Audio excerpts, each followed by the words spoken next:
नमस्कार, स्वागत है आप सबका दिन भर की तमाम बड़ी खबरों के साथ। मैं हूं कवींद्र। शुरुआत हेडलाइन से।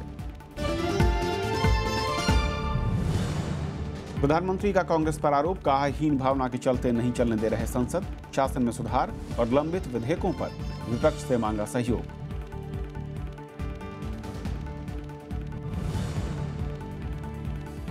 भड़काऊ भाषण देने वालों पर दर्ज हो देशद्रोह का मुकदमा। राज्यसभा में चर्चा के दौरान विपक्ष की मांग, गृह मंत्री ने नकारे आरोप, कहा एफआईआर में कठेरिया का नाम नहीं।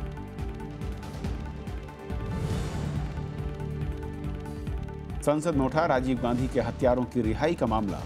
तमिलनाडु सरकार की चिट्ठी को कांग्रेस ने बताया है एकता के लिए खतरा। गृह मंत्री ने कहा सुप्रीम कोर्ट के फैसले का पालन सबकी जिम्मेदारी।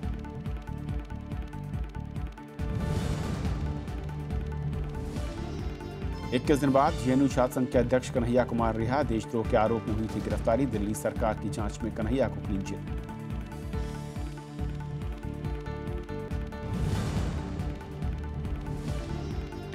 दिल्ली में भ्रष्टाचार की जनता किससे करे शिकायत। 2 महीने में उपराज्यपाल, मुख्यमंत्री, केंद्रीय गृह मंत्री को दूर करना होगा असमंजस।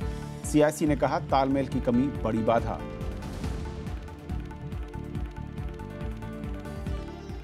और आइए देखते हैं पहली खबर।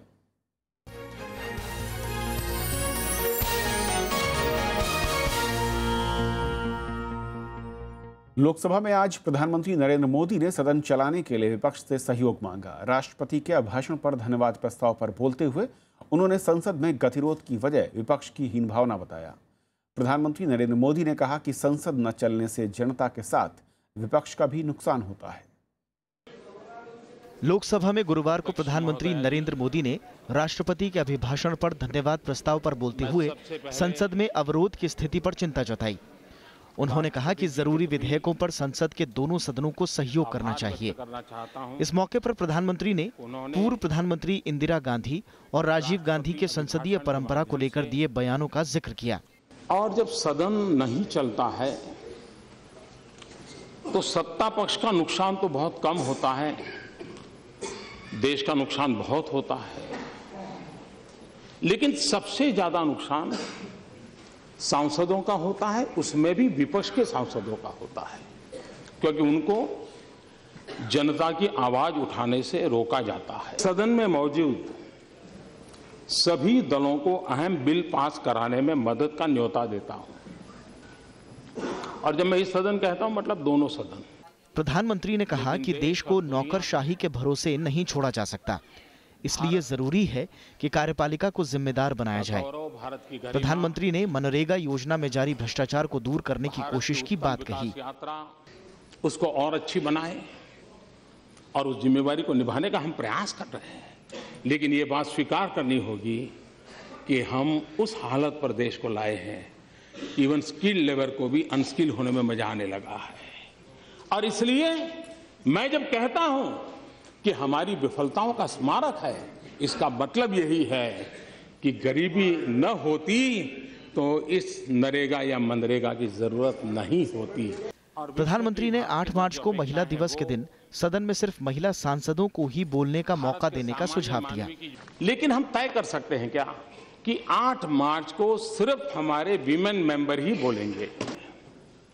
2 सत्र के समय या एक सत्र तय करें, उस पूरे सत्र के दरमियान एक वीक ऐसा हो कि जिस वीक में सिर्फ जो फर्स्ट टाइमर एमपी है उन्हीं को बोलने के लिए निमंत्रित किया है। इस मौके पर प्रधानमंत्री ने अपनी सरकार की प्राथमिकताएं गिनाई, साथ ही विपक्ष की ओर से लगाए आरोपों का जवाब भी दिया।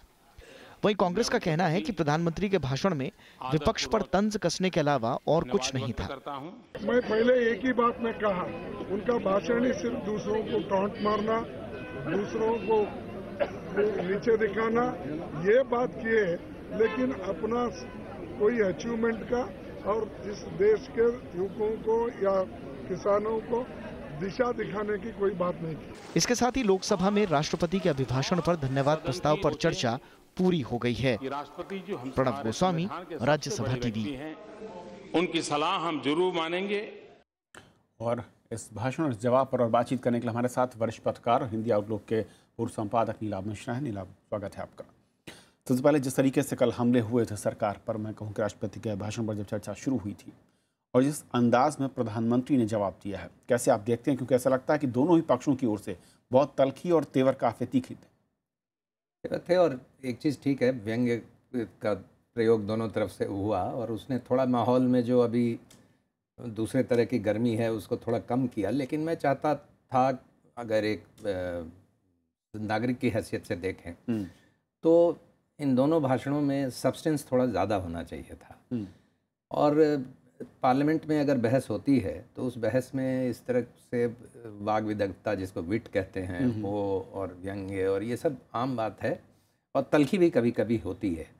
लेकिन जैसे यह जो बहस है यह संसद की स्मरणीय बहसों में नहीं होगी। स्मरणीय बहस, जैसे मैं कहता हूँ, एक बार बड़ी गर्मी हुई थी संसद में जब लोहिया ने भाषण दिया था कि 3 आना रोज में से कम में लोग गुजर बसर करते हैं, और उसके जवाब में कुछ उभर के सामने आया, क्योंकि उसके जवाब में सरकार ने भी फिर आंकड़ों की वैसी ही खुदाई की और वो निकाला, तो एक ज्ञानवर्धन हुआ देश का। और उसमें बहस सब्सटैंटिव जिसको कहते हैं कि इशू की तरफ गई, भूख की तरफ और उसके उपायों के, निदान के उपायों की तरफ। और ये हालांकि वो नो कॉन्फिडेंस मोशन की बहस थी, लेकिन फिर भी वो मुद्दों पे इस तरीके से केंद्रित बहस थी। इस बार हम देख रहे हैं कि ये और जो जवाब दिए गए उसमें जो सवाल भी उठाए गए, राहुल गांधी, विपक्ष का काम है कि सवाल उठाना, लेकिन जवाब दिए जाने थे तो उन मुद्दों पर जवाब सरकार का नहीं हुआ मुद्दों पर, और बहस इस तरह बन गई आपस में, एक वाद विवाद और एक दूसरे पर तंज कसने की। और यह पर उसके साथ अगर तंज जायज़ है, लोकतंत्र में यह होता है, लेकिन उसके साथ कुछ मुद्दे भी उभर के आने चाहिए। और जिस तरीके से मैं कहूँ कि विपक्ष को निशाना बनाया गया, एक तरफ निशाना और दूसरी तरफ सहयोग की अपील हो रही है, आपको लगता है कि फिर वो रस्मदायगी पर दिखती है? क्योंकि अगर विपक्ष को इतना तीखा हमला उस पर करेंगे तो फिर जिस सहयोग की आप उम्मीद अपेक्षा करते हैं वो शायद मुश्किल दिखती है आज के राजनीतिक दौर में। हाँ, वो सहयोग नहीं होगा। और उसमें जब हमला करते हैं तो दोनों तरफ से फिर जवाब, जैसे विपक्ष आज जो कर रहा है, यही काम अभी का जो सत्ता पक्ष है वह तब कर रहा था, कानून पास करने में रोड़े अटकाना और संसद को बाधित करना। तो जब आप यह कहते हैं कि नुकसान होता है, तो नुकसान तो क्या उस समय हुआ या नहीं हुआ?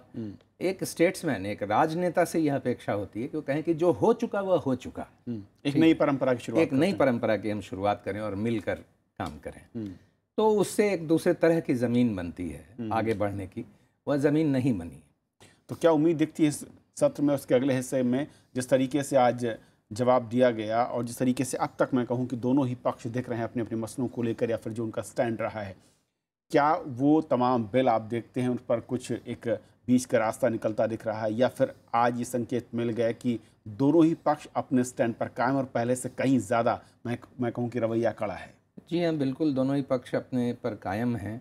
और जहाँ परफॉर्मेंस की भी बात हुई, जैसे सरकार की तरफ से विपक्ष पे हमला किया, तो कितने दिन तक ये रोते रहेंगे कि भाई विपक्ष 60 साल में कुछ नहीं हुआ। जैसे मान लीजिए, मैं एक उदाहरण देता हूँ मनरेगा का, कैसे सब्सटैंटिव इशू पे बात आगे बढ़ सकती थी।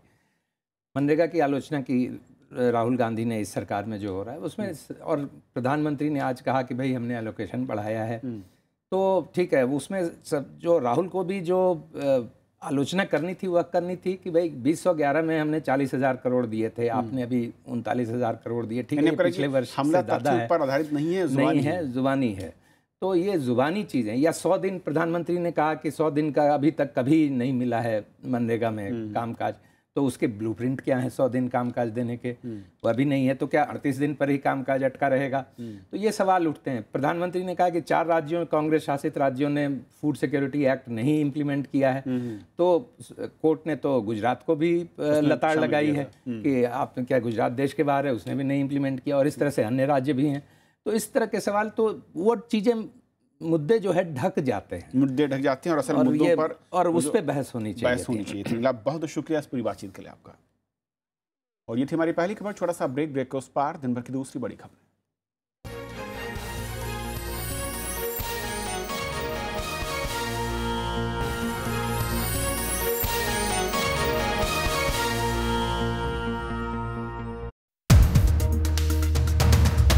What are the big ideas behind the budget? The government must spend more, but the government must not raise taxes. Now these kind of contradictions can only appear in columns. They can't come in the actual budget. But you had to make an all-out effort to stick to fiscal discipline. What's the economic philosophy of the NDA government? The first area is exports. The second area is the agrarian sector and low rural demand. The third, the banks have to be strong enough in order to support growth. Hear it from the Finance Minister himself. Watch Spotlight on Arun Jaitley today at 1 p.m. and 9:15 p.m.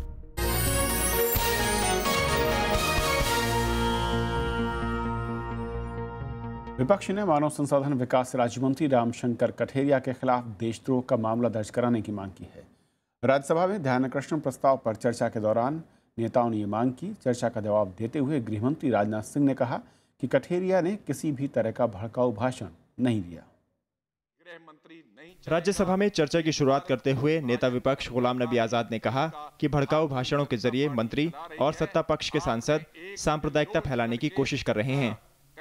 उन्होंने आरोप लगाया कि एक तरफ सबका साथ सबका विकास की बात होती है, वहीं कुछ मंत्री राजनीतिक फायदे के लिए माहौल बिगाड़ रहे हैं।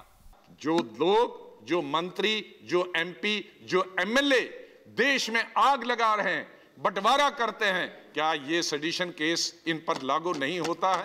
ऐसा केस, ये सेडिशन केस लागू फिट केस है।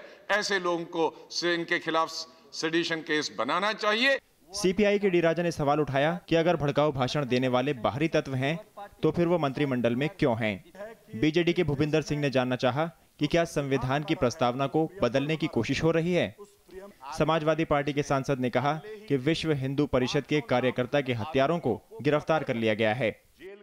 To be elected as your representatives, sitting in parliament and making such hate speeches, do you allow such fringe elements sitting in your cabinet and making such hate speeches? इस देश में जो संविधान हमारा है, जो preamble हमारा है, उस प्रियम्बल को बदलने की कोई बात चल रही है। आगरा की पुलिस ने अगले ही दिन 5 नामजद आरोपियों को पकड़ करके जेल के अंदर भेज दिया।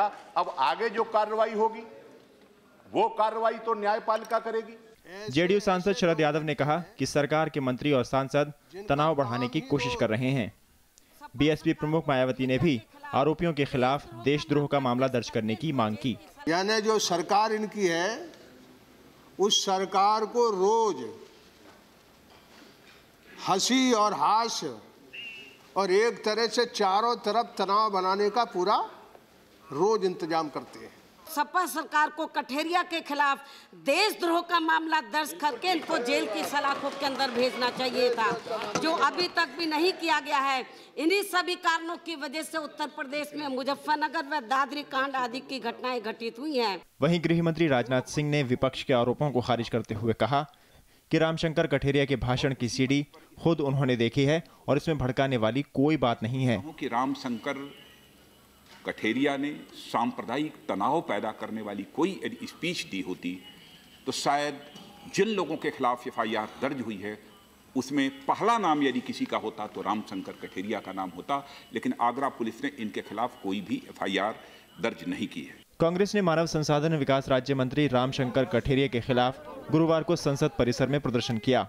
कठेरिया पर 28 फरवरी को आगरा में विश्व हिंदू परिषद के एक कार्यकर्ता की शोक सभा में आपत्तिजनक बयान देने का आरोप लगा है। विशाल दहिया, राज्यसभा टीवी। जेएनयू मामले में छात्र नेता कन्हैया कुमार आज देर शाम तिहाड़ जेल से रिहा हो गया। उसे कल हाईकोर्ट से अंतरिम जमानत मिली थी। इधर दिल्ली सरकार ने अपनी जांच में कन्हैया कुमार को क्लीन चिट दी है और मामले से जुड़े वीडियो प्रसारित करने वाले टीवी चैनलों के खिलाफ आपराधिक मामला दर्ज कराने की बात भी कही है। पटियाला हाउस कोर्ट ने गुरुवार को कन्हैया की 10,000 रुपए के बेल बॉन्ड और श्योरिटी को मंजूर कर लिया। इसके बाद करीब 5 बजे कन्हैया की रिहाई के कागजात तिहाड़ जेल पहुंचे। देर शाम कड़ी सुरक्षा के बीच कन्हैया को जेल से निकालकर पुलिस सुरक्षित स्थान पर ले गई। रिहाई के बाद जेएनयू के छात्रों और कन्हैया के परिजनों ने खुशी का इजहार किया है। रिहा कर दिया गया है तो बाइज्जत बरी तो नहीं किया गया, जमानत 6 महीने के लिए दिया गया है। तो उसको तो देशद्रोही वो नारा लगाने वाला नहीं था, तो उसको तो पूरा बाइज्जत बरी करना चाहिए। दिल्ली हाई कोर्ट ने बुधवार को कन्हैया कुमार को सशर्त जमानत दी थी। इधर दिल्ली सरकार की जांच रिपोर्ट में कहा गया है कि कन्हैया के खिलाफ कोई गवाह और वीडियो नहीं है। जेएनयू छात्र संघ के अध्यक्ष कन्हैया को 12 फरवरी को देशद्रोह के आरोप में गिरफ्तार किया गया था। इस मामले में 2 आरोपी उमर खालिद और अनिर्बान 14 दिन की न्यायिक हिरासत में हैं। विपिन चौहान के साथ bureau report, Rajya Sabha TV. Congress उपाध्यक्ष राहुल गांधी ने कर्मचारी भविष्य निधि यानी ईपीएफ पर टैक्स लगाने के प्रस्ताव को वापस लेने की मांग की है। उन्होंने कहा कि कर्मचारियों के लिए ईपीएफ एक सुरक्षित विकल्प है और इसे छीना नहीं जाना चाहिए। कांग्रेस उपाध्यक्ष राहुल गांधी ने ईपीएफ पर टैक्स लगाने के प्रस्ताव को गलत बताया है। उन्होंने फेयर एंड लवली का आरोप दोहराते हुए कहा कि भ्रष्टाचारियों को राहत देने के बजाय सरकार कर्मचारियों के बारे में सोचे। प्रधानमंत्री को कहना चाहता हूं कि वो उनके भाषण में या उसके बाद हमारे सरकारी कर्मचारियों को कॉन्फिडेंस दें कि वो ईपीएफ पे टैक्स वापस लेंगे। आम बजट में इस साल 1 अप्रैल के बाद ईपीएफ में जमा राशि के 60% हिस्से पर टैक्स लगाने का प्रस्ताव है। अगर कर्मचारी इस रकम को फिर से निवेश करते हैं तो उन्हें टैक्स नहीं देना होगा। प्रस्ताव का विरोध होने के बाद वित्त मंत्री अरुण जेटली ने प्रस्ताव को आंशिक रूप से वापस लेने का संकेत दिया है। हालांकि उन्होंने बजट पर चर्चा के दौरान पूरी स्थिति साफ करने की बात कही। Bureau report, Rajya Sabha TV. भ्रष्टाचार के खिलाफ शिकायत लेकर दिल्ली की जनता को कहां जाना चाहिए, इस मसले पर दिल्ली के उपराज्यपाल, मुख्यमंत्री और केंद्रीय गृह मंत्री को 2 महीने में असमंजस को दूर करना होगा। केंद्रीय सूचना आयोग यानी कि सीआईसी ने आरटीआई कार्यकर्ता विवेक गर्ग की अर्जी पर यह आदेश दिया। सीआईसी ने कहा कि तालमेल की कमी की वजह से लोगों को दिक्कतें झेलनी पड़ती हैं और भ्रष्टाचार पर कार्रवाई नहीं हो पाती। सूचना आयुक्त श्रीधर आर्चाल ने कहा कि अधिकारों को लेकर कई तरह की अस्पष्टता है और इसे दूर करने की जरूरत है। केरल में सत्ताधारी कांग्रेस के सहयोगी केरल कांग्रेस एम के कुछ नेताओं ने बगावत कर दी है। एंटनी राजू, फ्रांसिस जॉर्ज और केसी जोसेफ ने पार्टी से अपना नाता तोड़ लिया है। बाकी नेताओं ने पार्टी मुखिया एम मणि और पर मनमर्जी करने का आरोप लगाया। उन्होंने मणि पर परिवारवाद का भी आरोप लगाया है। वहीं पार्टी के मुखिया के मणि के खिलाफ अक्सर मुखर रहने वाले पीसी जोसेफ ने भी केरल कांग्रेस एम से किनारा कर लिया। पार्टी के बागी नेता अपनी पुरानी पार्टी केरल कांग्रेस जे में फिर से जान फूंकने की योजना बना रहे हैं। इस सिलसिले में 9 मार्च को बाकी नेताओं के साथ एक बैठक होनी है। सुप्रीम कोर्ट ने कॉल ड्रॉप पर मुआवजा दिए जाने के मामले में सुनवाई को मंजूरी दी है। 2 सेलुलर ऑपरेटर एसोसिएशनों ने दिल्ली हाई कोर्ट ने की ओर से ट्राई के फैसले को बरकरार रखे जाने के आदेश को चुनौती दी है।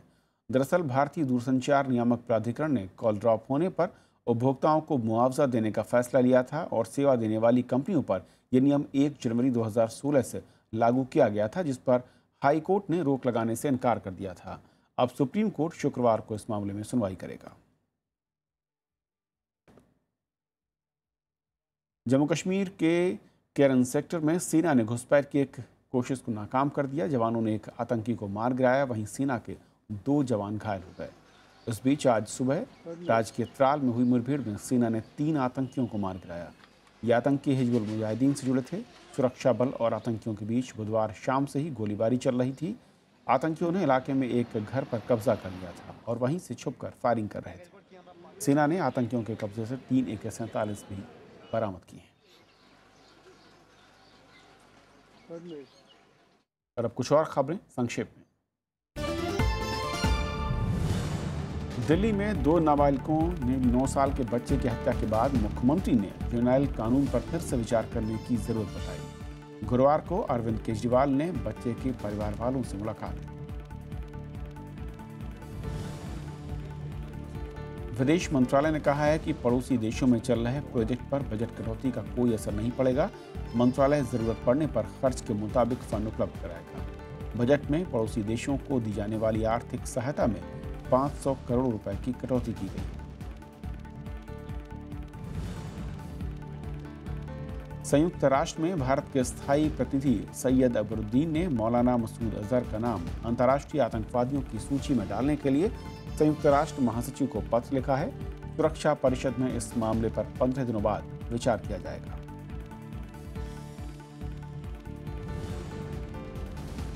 पत्रकार जेडे हत्याकांड मामले में सीबीआई ने छोटा राजन का वॉयस सैंपल ले लिया है। पिछले महीने मुंबई की विशेष मकोका अदालत ने सीबीआई को वॉयस सैंपल लेने की मंजूरी दी थी। जेडे हत्याकांड में कुल 11 लोगों को आरोपी बनाया गया है।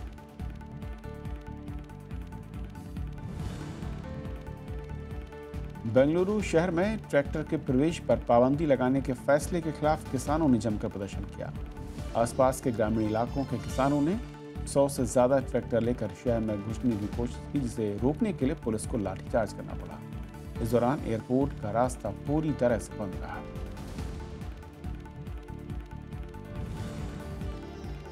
ईरान से रिहा किए गए 49 भारतीय मछुआरे चेन्नई पहुंच गए हैं। पिछले साल दिसंबर में इन्हें अरब सागर में अंतर्राष्ट्रीय जल सीमा उल्लंघन के आरोप में गिरफ्तार किया गया था। रिहा हुए मछुआरों में तमिलनाडु के 44 और गुजरात के 5 मछुआरे हैं। जोधपुर की एक अदालत ने अभिनेता सलमान खान को अवैध हथियार के मामले में 10 मार्च को पेश होने को कहा है। सलमान पर 1998 में फिल्म हम साथ साथ हैं की शूटिंग के दौरान हिरण के शिकार और अवैध हथियार रखने का मामला दर्ज हुआ था।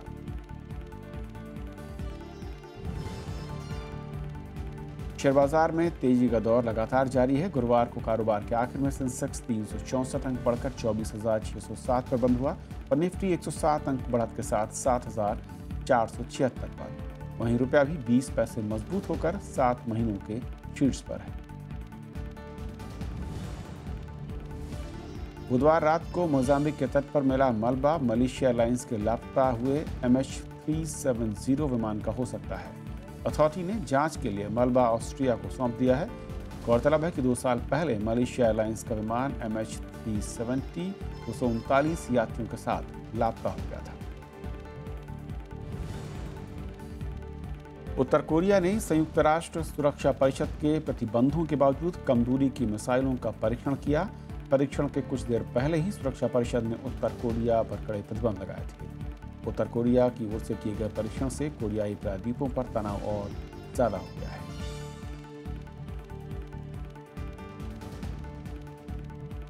तो खबरों के आज के सफर में इतना ही। नमस्कार।